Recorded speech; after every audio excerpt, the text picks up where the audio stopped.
getting seated so quickly. Great. I'd like to welcome you to our, what month is this? March. Social Media Breakfast of Seattle, and thank you all for getting up so early and joining us. I'm Warren Sekernick, president of Social Media Breakfast, and I know that's very impressive, but more importantly and impressive, I think we've got a great board who's really helps put these on a lot more than you know. It really does take a village in this case. So first, can I just ask the board to stand up and thank you guys all for participating and working on it. Thanks. Good. So today we've got a great and for us unique presentation in that we're going to have a bunch of breakouts with some noted speakers, which is will be a lot of fun and challenging since our format, as you hopefully know, is only about an hour. So we're going to be running through and moving fast, and you know, Heidi Miller has got the stopwatch, and she's going to get everyone moving and rotating through because the intent is to give everybody the chance to see each of the speakers. So approximately every 10 minutes or so. Yeah, come on, walk through it. Come on. And then you can tell everybody how awesome our speakers are. Hey guys, I'm Heidi Miller. I'm on the board of Social Media Breakfast. I'm so excited to see everybody out this morning. It always makes me happy when there are people that will come out at 7:30 in the morning. That's great. So as Warren was saying, our format's a little different, and please feel free to give us feedback on how you enjoyed or what we can improve on this particular format. But because we had so many great case studies on crowdsourcing, we wanted to make sure that everybody got to ingest each speaker and ask each speaker questions. So we have 3 breakout sessions. We're going to break you out in just about 3 minutes. And so 5 minutes. So the first session space is right here. This is the one directly behind me. And this is where Angel will be starting out. That's space number 1. The second one, which I have dubbed the Rock Band room because Rock Band is set up in there, is right over here, which you can reach from the hallway behind. That's space number 2, and that is where the lovely and talented Yvonne Benedict will be starting out. And then group 3 can actually stay right here, and that is where Blake Cahill will be presenting. We'll be moving you approximately every 10 to 11 minutes. So please do take advantage of the time that you have a small group of probably going to be 8 people, 8 to 10 people in each group. So please do ask questions of your speaker and get as much information as you can. Great. Thanks, Heidi. Okay. Now I'll introduce the speakers since you know where they're all going. So, and Heidi will tell me the right rooms. So Yvonne Benedict is with King 5. You may follow her or should follow her on Twitter as Yvonne Benedict with an E. All right, and she's got some great case studies to talk about in terms of media and how King 5 has really harnessed crowdsourcing. Angel Djambazov is Angel, all right? We'll also be in, I think, the Rock Band room, right? No, there. See, I got it screwed up already. and Angel has some great digital online marketing experience and examples, particularly with great B2B and B2C clients, B2C like Jones Soda and Keen Shoes, who's from the Northwest. And then Blake Cahill is going to stay here in the big room, and Blake's going to talk about crowdsourcing from an agency perspective. I'd also like to thank Blake and the Banyan team for sponsoring us and hosting us this morning in this great space. Go ahead and clap. You can clap if you want. And then also thank Microsoft for helping to sponsor us with a lot of the audio and video support. So with that, I'd like to ask Blake to say a few words and welcome us, and then we'll disperse into our groups. Okay? We'll number off and then disperse. Oh. What's that? We'll number off and then disperse. Okay. But the speakers are rotating, not the people. Speakers are rotating, not people. Okay, as long as folks know. So that could be like a lot of movement, which would be fine. But, well, I'm Cahill, president of Banyan Branch, so I'm really excited for us to host. I'm really excited to actually be in town for one of these. And I guess I do get up at 7:30 if I'm asked to speak. So Veronica and Jess and Warren and Heidi got me here, so that's great. So thanks for coming down, and hopefully I think we're going to learn a lot from Angel and Yvonne, and hopefully share some stories of some of the things that we're doing with some of our clients from a crowdsourcing perspective. So I think the format will be really fun and interesting. You get to see some of our real estate and rotating around. So thanks so much. You can clap. Can always clap. So with that, we're going to have a little flashback to kindergarten. I would like all the attendees to number off 1, 2, 3, 1, 2, 3. I think a lot of people get into social for kind of two reasons. One, because they think they have to do it because everyone else is doing it, or because they have a crisis, or they think they can sell something. I think one of the hidden gems with the social channels and your customers is that you can tap them for a lot of insight. That insight that you can tap them for can drive a lot of feedback for your company. It just depends upon what it is you're trying to accomplish. Some brands really approach social from a customer service perspective because they can get the crowds to help answer questions for them and they can save money that way. Some people approach social from a market research perspective because they can, quickly, cheaply, more effectively kind of get feedback from a product development perspective from their clients. So I think one of the things is that depending on who you are, what company you work for and what you're trying to accomplish, look at the social channels and what you're trying to do from a crowdsourcing perspective to determine what you can get out of it, and whether you're trying to market something, sell something, do customer service, do market research, do product development.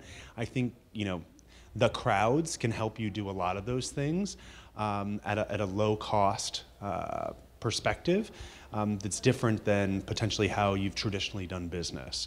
So with that, I think I could talk about a couple of examples that we've utilized for some of our clients to kind of grow not just the fan base for them, but also really tap them to kind of drive what it is they're trying to accomplish. So for instance, we work with a leading daily deal site that sells women's, men's, and children and home stuff. They're called the Gilt Group. I don't know if anyone is a member of the Gilt Group, but I'm sure a lot of the women here probably are. They send out these deal coupons every day and merchandise a lot of, what initially began as, they were having to source the clothes and things like that and things they were selling. Now the tables have turned and actually, they can't get enough stuff to sell.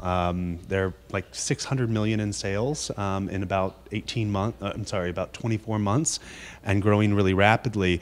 And one of the things is that now that they built their, followers and fans, et cetera, is we're using, and one of the things that we experiment with them is using the community to drive what the deal should be.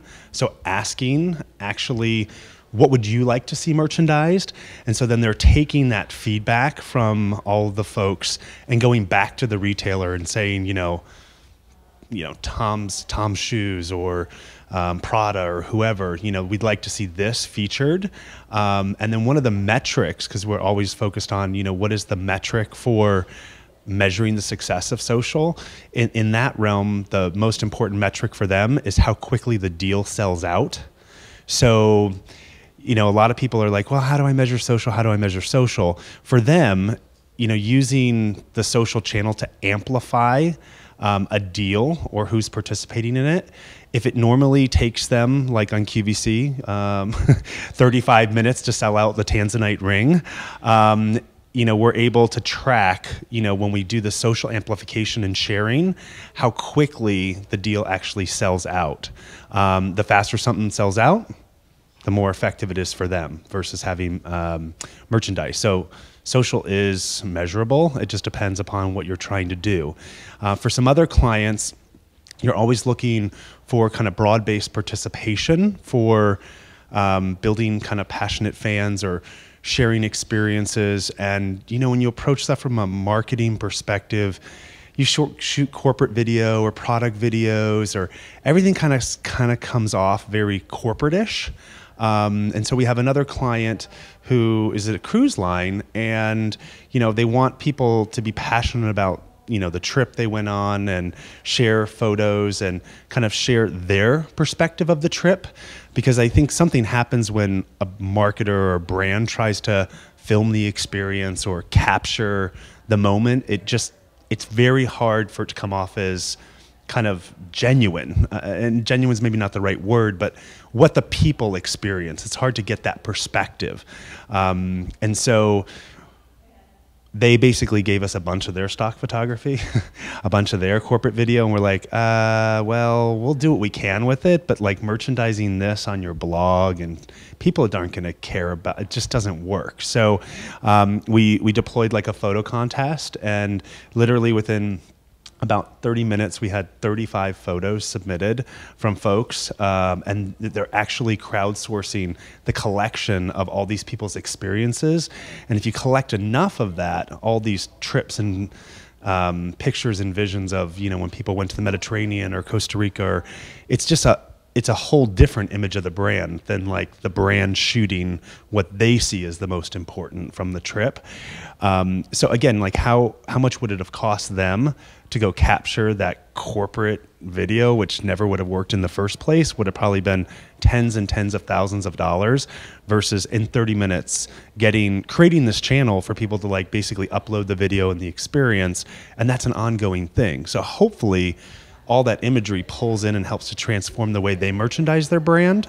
And then we have another couple clients who are very focused on kind of the customer service channel. And I'm a marketer who then went and ran a 1,500 person call center organization. So I like to call myself a reformed marketer, because I've sat on the other side of all the problems that marketing creates, which is a million calls into the call center for like bad codes and stupid offers and stuff like that.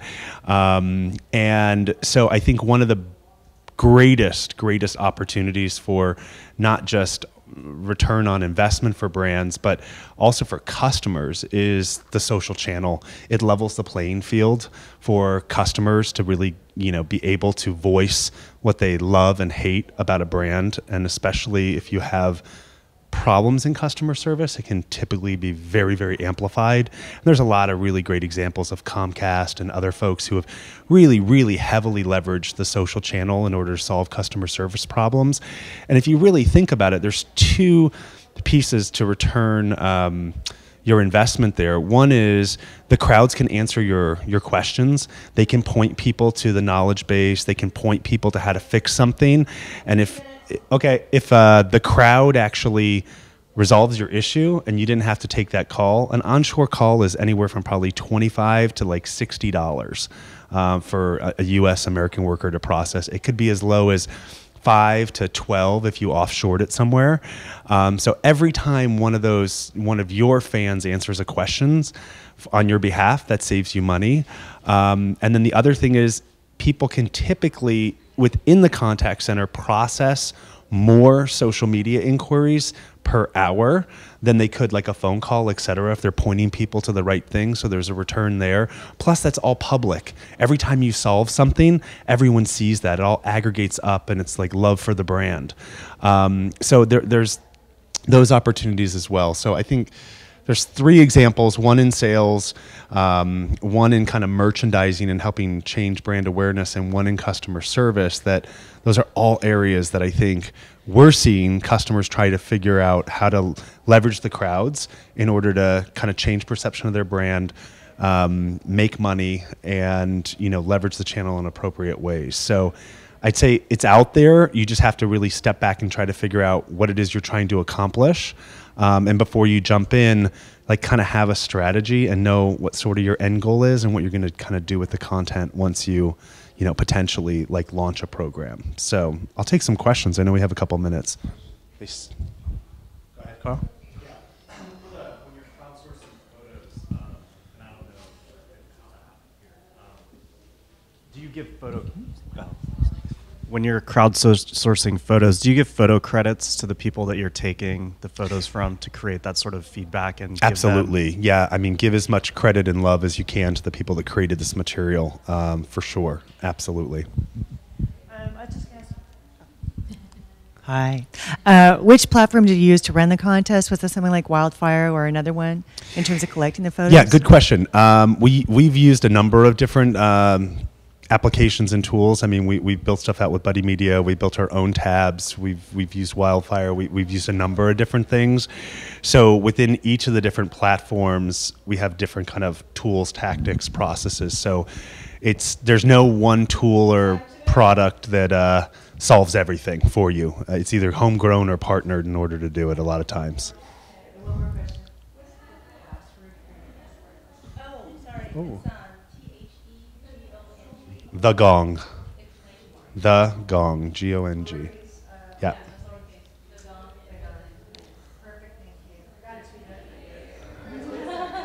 Well, thanks all. Time to rotate. Hi. Can you guys hear me?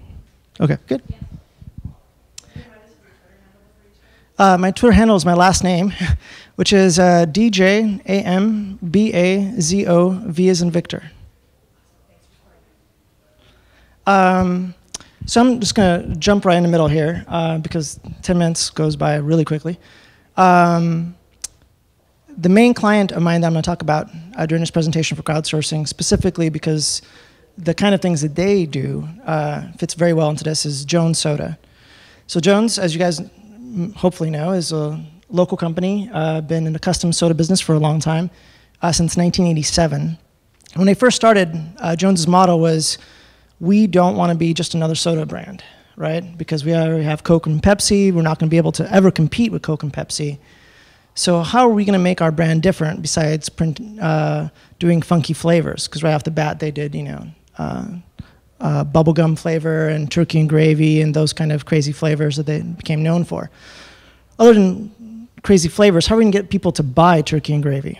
So Jones's first concept, and I'm just going to do the kind of laptop wave here, like this, they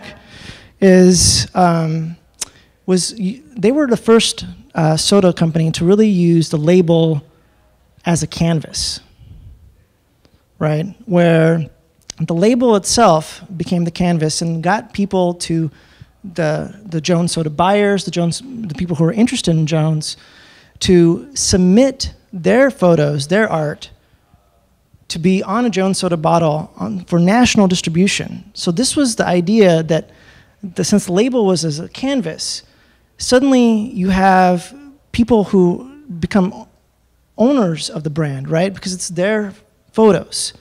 So with this idea out, if you'll please go down next. This is why we like Macs.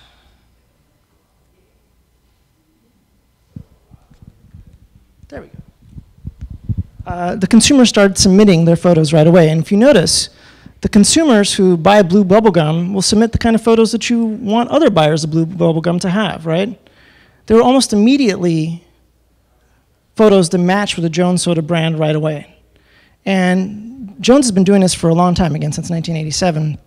But the big challenge that Jones had was how to continue this online, because shipping for soda is heavy online. It's 30% of the cost of buying a regular pack is shipping online, right? Because it's glass bottles, it's liquid, often there's breakage from a distribution standpoint.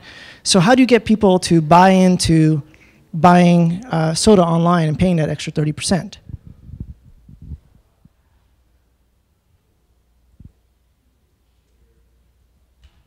Well, in 2007, Jones came out with My Jones. So My Jones was essentially Jones's take on allowing the single consumer to upload their photos and buy a single pack online. So if you have your kid's birthday photos, if you have an anniversary, if you have something that you want to tie in with Jones, you can post it and purchase it online for a single pack. This was so successful that it drove 80% of Jones Soda's sales online was just the single customized My Jones packs. But for a specific campaign example for crowdsourcing beyond just a consumer owning the bottle. So I'm campaign focused in what I do for my clients, right? So to me, a campaign has a start date, an end date, and an actual budget, right? It's not branding, it's not engagement. We are actually pushing out a certain kind of message for a product. So the specific 2 campaigns I want to talk about were Campaign Cola from Jones Soda. So Campaign Cola was during the election year, this last election. And essentially we came up with a cola flavor for Campaign Cola and put Obama, McCain, and Hillary on the labels. And the idea was that we would put out this contest and have our Jones Soda consumers vote by buying who they would like to see elected. Very simple contest. Well, it was interesting, within days of putting out this contest, we got inundated with essentially angry hate mail, email, phone calls, Facebook, Twitter, you name it. Not only were they tracking me down, since I was kind of the forward-facing of this, they were tracking down Jones Soda corporate, Jones Soda board members, because they were mad that, again, at this time, only McCain, Hillary, and Obama were really in the race, but they were mad that one person was missing. And these were all fans of this one person. And they were just angry that he was not in the mix. Anybody guess who this was? Who's missing at that time? Ron Paul. Ron Paul fans went insane that Ron Paul was not part of this mix, even though, again, technically Ron Paul was basically not in the race at this time. So we're like, well, we've got the flavor. All we're really doing is printing a label. Should we just test printing a few Ron Paul labels and see how they sell? Well, we did. We put Ron Paul on the bottle. And Ron Paul did so well that he came within a few cases of outselling Obama. He outsold McCain and Hillary. So based on lots and lots of hate mail in the middle of the campaign, we changed the direction. And all these Ron Paul fans wanting to see Ron Paul get elected virtually almost got him elected in a Jones Soda contest, even starting, essentially 2 weeks behind by the time we had them printed. In another kind of similar case, we did a campaign with I Can't Has Cheeseburger. And for those of you who may or may not know I Can't Has Cheeseburger, they're the silly cat photo guys who are here locally who happen to be one of the most successful startups in Seattle. This tells you how the state of the internet. But Ben's and his team are great guys, and we reached out to them and said, hey, you guys have a great community. Let's see if we can do something together. But at first, Jones Soda Corporate wasn't quite sure. They were like, are you sure that I Can't Has Cheeseburger funny cat photos is right for us? Jones, at that time, has over 1 million people had submitted photos to Jones Soda galleries. And I came up with lots of photos like this lady, who had submitted her funny cat picture to the Jones Soda gallery. And I was like, yes, we have lots of this perfect audience, please. So we did the promotion. It was on the cover of I Can't Has Cheeseburger for a month, right? So first page, landing page of I Can't Has Cheeseburger. Little banner with a fishtail coming out of a Jones Soda that's at the top right. And the idea was, hey guys, submit your favorite low-cat photo. The winning low-cat photo will not only go on a Jones Soda bottle, but it will be distributed nationally, right? Seems like a great contest. We had almost 750,000 people submit photos to I Can't Have Cheeseburger. And what was interesting was, from a sales perspective, because I know everybody's going to ask, it didn't drive a lot of sales directly from I Can't Has Cheeseburger, but because I Can't Has Cheeseburger has a viral effect, all these people who were putting up lolcat bottles and pictures of their lolcats they had submitted were driving sales from other sites. So we had a wave effect from I Can't Has Cheeseburger, but not a direct effect from sales from the site itself. So it's good to keep your analytics wide instead of narrow when you've got this kind of campaign. So since I know we're almost out of time, what's interesting is, what's the biggest danger when you have a crowdsourcing thing like this is who the winner is going to be. Well, this was the winner. And if you guys can't read it as I pass around, it's Indecent exposure kitty exposes himself indecently. So the question is, if you're Jones Soda and you have promised to put Indecent Exposure Kitty inside Target, how do you get Indecent Exposure Kitty inside Target without Target, first of all, laughing you out of the store, and without, some mom getting mad that Indecent Exposure Kitty's on her kitty's soda bottles, her kids' soda bottles? So we came back to Ben. Thankfully, again, it's good to have a partner that's very flexible. And we're like, hey, look, we're going to get Indecent Exposure Kitty into stores, but what we need is 5 other kitties in the mix that are less potentially offensive. So that way everybody looks at it as a funny cat pack rather than Indecent Exposure Kitty. So that's what we did. We reached out and we got essentially the 5 runners-up to the contest, put them in a mix. They were far less potentially offensive than Indecent Exposure Kitty. And next thing you know, Indecent Exposure Kitty and friends are in Target, Panera Breads, and so on nationally. So again, it was an example of a campaign changing. You'd outsource the campaign, you'd crowdsource the winner that was going to be nationally, and then you came back and augmented by crowdsourcing the extra 5 people of the pack, so that way you could get them into Targets and so on. Of course, we had to reach out to each of these people and say, hey, I know you didn't win the contest. We've got a secondary prize for you. Can we please have your lolcat? And everybody said yes, categorically. That was much longer than last time, by the way.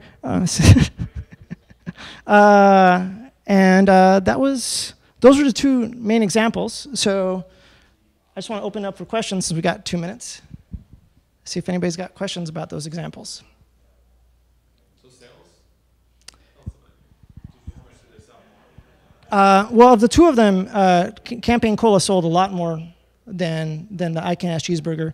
I Can Ask Cheeseburger, we counted as a success, but it wasn't like what we would call like a smash success. For Jones, it's 50,000 units is a reprint cycle.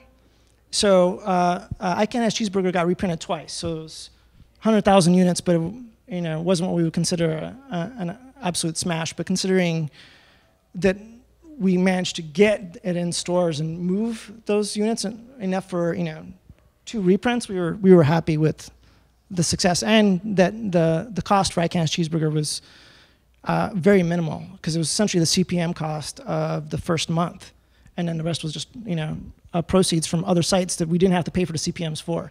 So for us, it made a lot of sense from a perspective. For Campaign Cola, it was the unit rates were much higher, mostly because, one, everybody's very serious about the election, but frankly, Ron Paul essentially increased the sales by almost 2.5x because of the Ron Paul fanatics and outsold almost everybody except Obama. I mean, it was really amazing to me how fast that happened.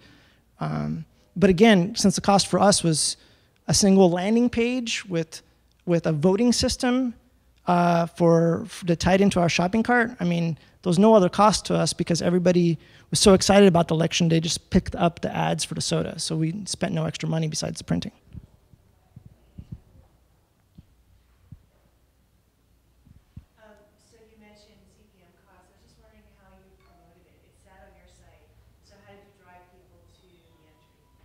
For Campaign Cola? Well, the one thing about the one thing that's nice about Jones is, and this was kind of an advantage, is that Jones has a lot of adopters, because again, we've over 1 million people submitting stuff to the galleries and so on. So when we put out a Twitter or a newsletter about having a new soda like Campaign Cola out, what ends up happening is we end up having a wave effect again, where people get excited about it, right? And we also got really good at sending samples to various journalists or bloggers who are in our demographics. So Boing Boing, Gizmodo, those kind of bloggers who naturally had that kind of similar audience to us. We would just send them sample packs. Ain't It Cool, for those film buffs out there. We'd send out sample packs, and they would end up talking about it because, it's lolcats on soda. I mean, it's an easy blog post. It's a election that's held in Campaign Cola. It's happened the same way Dungeons and Dragons. Dungeons and Dragons actually has a better effect. Jones just teamed up with Hasbro, which owns Dungeons and Dragons, and so no one if you go on Google, no one searches for Dungeons and Dragons soda.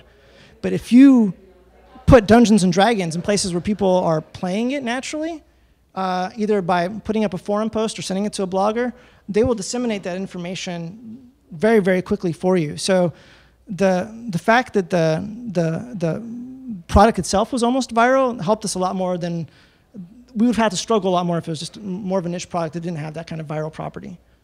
And on that note, thank you. thanks very much. And I've changed up the presentation quite a bit since I started in that room, because we sort of crowdsourced. Every time I left a room, I'd say, okay, what do you guys want to talk about? So we started out with supermoon, and we moved to tsunami. And so I'm going to let you guys decide. Do you want to talk about the tsunami, or do you want to talk about the supermoon? Everybody, okay, supermoon, raise your hand. Tsunami, raise your hand. Okay, so it looks like we're going to talk about both. Right, is that okay? Okay, so I think I'm going to start with a tsunami. I am not attached to Twitter all the time, but I get really lucky, and a lot of times I'll sit down right after something big happens, and it happened that night. And I saw that actually the earthquake within probably about 10 minutes after it hit. And I always go on the USGS site, and I saw the reading at 8.9, and I went, that can't be true. And it was, unfortunately. And the news on the tsunami, it was like 9:46 on a Thursday night. And the news started pouring in pretty quickly. And I got a tweet from a woman who was in Tokyo.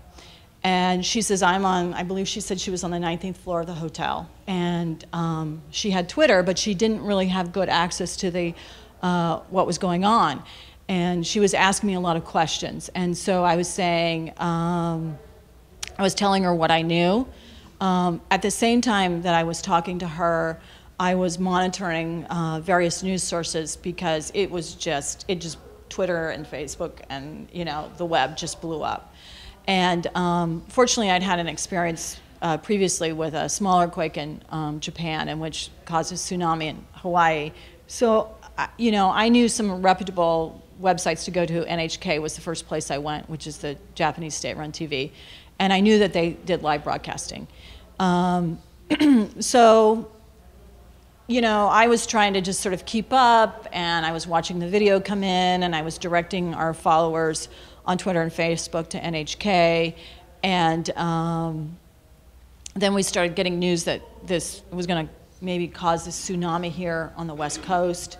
About 2:30 in the morning, I asked the morning crew to take over the feed for a while. Knowing that I was going to get up at 6:30 because that tsunami wave was going to hit on our coast about 7 o'clock. So I got up maybe about 6:30 and was sort of watching. And I was doing this all from home, but I'm able to dial into our work computer and see everything that my coworkers can see when they're in the office. And I can't remember the exact time the wave hit, but I remember handwriting that tweet from the National Weather Service. It was either National Weather Service or NOAA that the wave had hit our shore. That tweet was retweeted 456 times, which was pretty amazing, partly because the breaking news account retweeted me, but hey, I'll take it.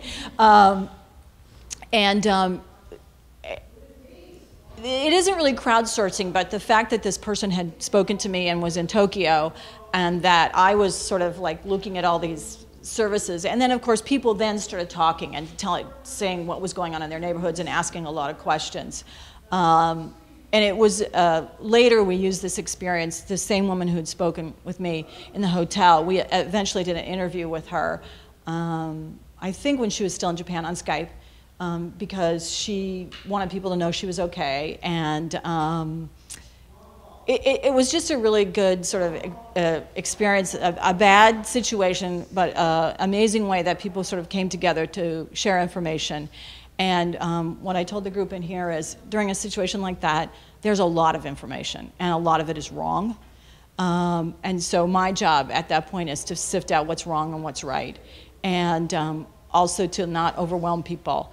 How many of you followed that pretty closely when it happened?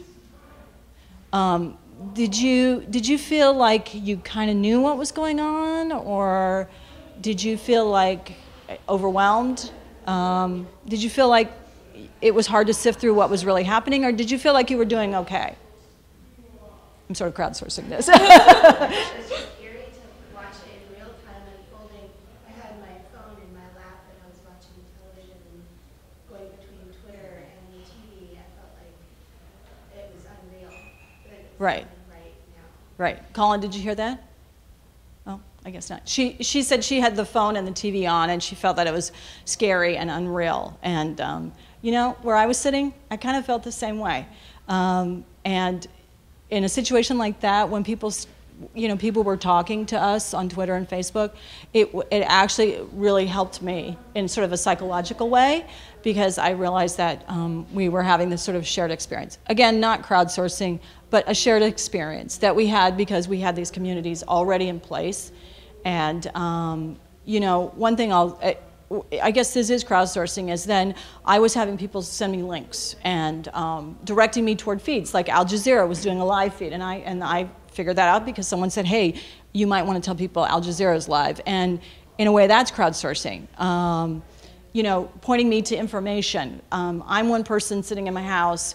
I've got all these eyeballs on this situation. And we have a really great community. It's very interactive. And so I guess I'm asking you, in a situation like that, if you see something, please feel free to tell us. And usually I'll check it out and then I'll share it if I think it's of value to our audience. So the second incident was the supermoon, which is a lot happier than the tsunami. Do y'all know what the supermoon was? The moon was closest to the earth. Right, like right. last week, right? Right. Did anybody see that? Yes. It was really cool, right? Oh, it's when the moon is the closest to the Earth in 18 years, and it was a full moon, and so the anticipation was that it was going to be this big, beautiful, awesome moon if the weather cooperated, which it did, which was great. And so we knew that was coming. So a couple days before, we posted a story on our website about what it was and getting people ready and everything. And our weather team started talking about it. You know, what are the chances you're going to be able to see this thing when it happens, so on and so forth. And I started talking about it on Facebook and Twitter, and we had personally, my husband had just gotten a new camera, and so I sort of crowdsourced him into the whole scenario and said, hey, by the way, Saturday night we're going to go out and we're going to take pictures of the supermoon with the community. And he's like, oh, okay, whatever. So all day long on Facebook and Twitter we were talking about it, and I was telling people, you know, there's a pretty good chance we're going to see some of it. It comes up at 7:47.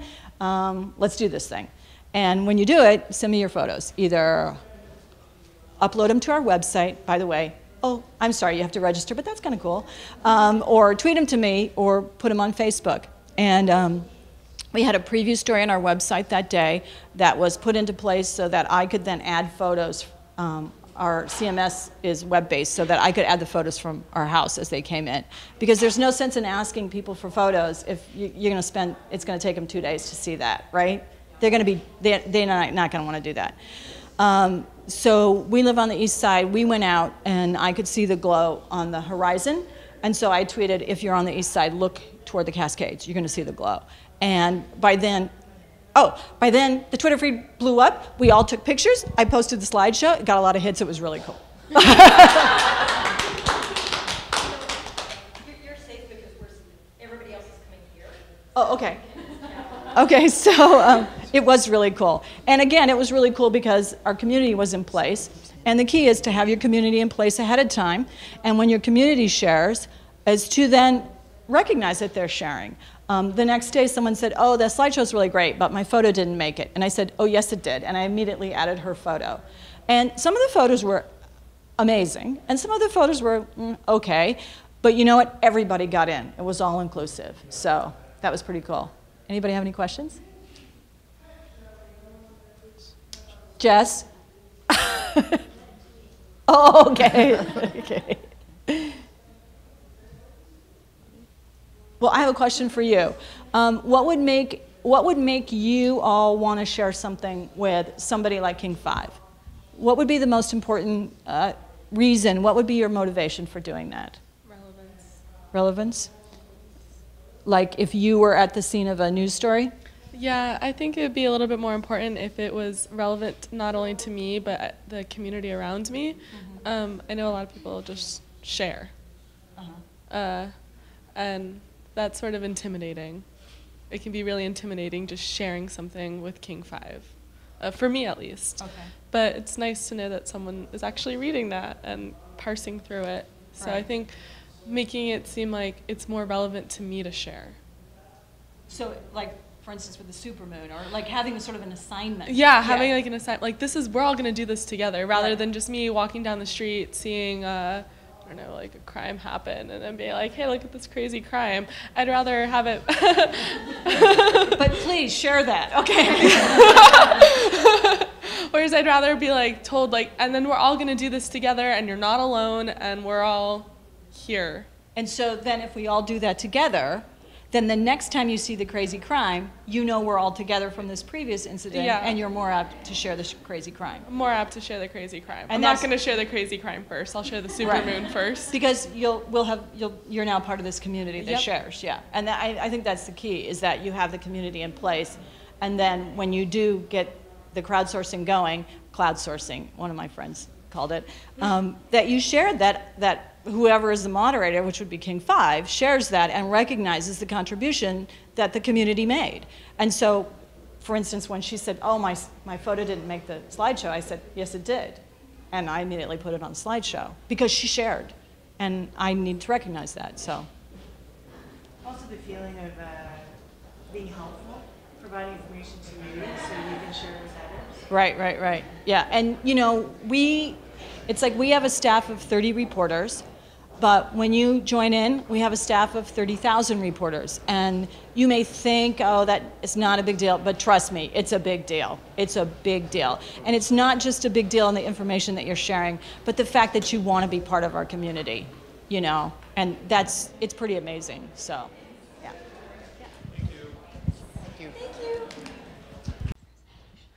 So I heard each of you really talk in detail about what corporations can do for crowdsourcing, but I didn't hear a lot of discussion about what a small business or an individual, an independent business owner could do. Can you expand on that possibly? That's a good question. Well, I guess I can kind of give it a little bit of go. What I mentioned in one of my sessions was that, you know, some of the startups that have had some luck with crowdsourcing, which were small when they first started out, and one whose T-shirt I'm wearing right now is T-Fury, for example, which is a shirt a day, and the shirt's only available for 24 hours. And every shirt is submitted by the audience. Once that shirt design is gone, it's gone. So they had created a concept and then reached out to the audience. And T-shirt business is big nowadays. Threadless is a huge company out of Chicago that does all, again, crowdsourced T-shirts. But again, when Threadless first started, they were also a small company. And what they did, which I'm a big advocate of, and partially with my experience with John Soda, was that, again, they had some way where the purchaser felt like they had some kind of, you know, kinship or ownership with the brand. I mean, this was one designer submitting their product and then advocating, because they themselves had, in the Threadless and T-Fury case, had a portion of the sales that would come out. So they themselves were an evangelist and went out and evangelized on the brand's behalf. I think that whichever way you start up with crowdsourcing, the main goal to me is making sure that the crowd is engaged in some kind of way that, again, either feels ownership or feels some kind of, you know, affinity to you beyond the fact that you're just pushing a message to them. I mean, I would also say I think a number of the social tools and platforms actually help or hurt smaller businesses more than bigger brands. Like if you go to Yelp and you write something bad about Microsoft, I don't think it's going to hurt them as much as if you have a restaurant and you have a bad Yelp review. Or, you know, some of the other tools and platforms, the more things that come out in the past 18, 24 months, I think a lot of them are designed for hyper-local type of things, the Groupons, the the Foursquares and the Gowalas. There's so many things you can do as a small business now to market yourself to a much larger or more localized audience or demographic at virtually no cost. That actually, I would say there's actually more opportunity for some of the smaller businesses to get in and be really smart with social tools and technology. It's time. It's a time investment versus, you know, throwing dollars at the newspaper or, you know, TV ads. And one quick follow-up to Blake's comment about Yelp was, if you think about restaurants, most restaurants come out, especially if they're just starting, come out with their specialty list. This is our specialties, prior to having anybody eat their food, right?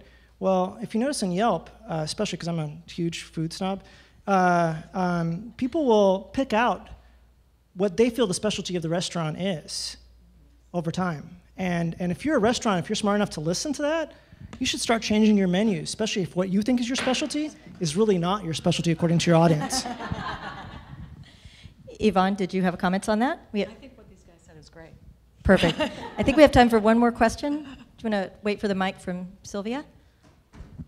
This is just to bounce off the last question about small businesses and crowdsourcing. When a small business or a startup or even a brick and mortar store uses these channels to empower their fans or followers, is it better to do it as an individual person or as the brand itself? With your Jones Soda example, you said that the Rand Paul people were going to Jones Soda. They weren't going to you. Whereas, Yvonne, I think people were actually talking to you. So what is the better way to engage people? Voice or your personal voice? Like, how do you manage that? Yeah. Well, you know, I started out the Twitter. I never use I use we. On Facebook, it's just easier for me to tell people who I am. I'm more apt to share more personal things. They all know, you know, I sign my comments. I don't sign my posts, but I would sign my comments, maybe because it's a more static community. In Twitter, it's so fleeting. And I'm now in the process of training my team and trying to teach them kind of to speak in the same voice, which may or may not ever happen, you know, which is sort of a friendly, sort of all-encompassing, but respectful voice. I think for a small business, it's okay to share your name, to share a little bit about maybe why you started the business. And again, then your community might feel a little bit more ownership. They might feel closer to you. That friend bond might be established faster, I think. To me, it's, I think, a question of personality over brand, right? And I'm going to use the Gilbert Godfrey example. Gilbert just got, you know, fired because of his Twitter timeliness on Japan. But the fact is, if you just hired Gilbert Godfrey, you should know that Gilbert's going to get you in trouble at some point. And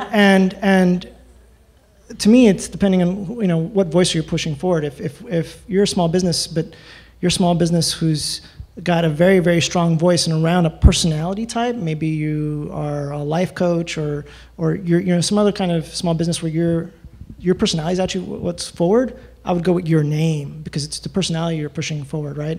If it's a business like a restaurant that doesn't have a celebrity chef, but the restaurant itself has got like maybe a community experience or so on, then I would push the restaurant as an experience, right? And to me, that's what I would weigh first: is what do I want out there, the personality or not? I mean, obviously you've got some personalities that are going to overwhelm. I mean, no one knows Wine TV, but everybody knows Gary Vaynerchuk. Why? Because Gary's insane, and because you know he pushed his personality over the Wine TV experience. So if there was ever another host, no one would watch it. Anything to add, Blake? Good. Well, I'd love it if you guys could stay up here for a minute. And Colleen? Hey, I'm Colleen Carrington, Program Manager. For those of you that don't know me, Program Manager of SMBseattle. I just wanted to thank you all for sharing your wisdom. We've learned so much from you this morning, and thank you for your generosity, Blake, and the Banyan Branch team in hosting us here. And I'm sure folks will reach out if they have any further questions, but we just learned so much from you, so thank you so much for sharing your time. Thank you very much. Thank you. Thanks for coming. And I would encourage you folks here with us in person and the folks online, we'd like to crowdsource more about what you'd like to learn about. So please reach out to us at SMBseattle on Twitter, or you can reach us to us on Facebook and tell us what you'd like to learn more about, and then we'll try and put the program together. So thanks to Heidi and Christy for putting this together today. It was awesome. Thank you.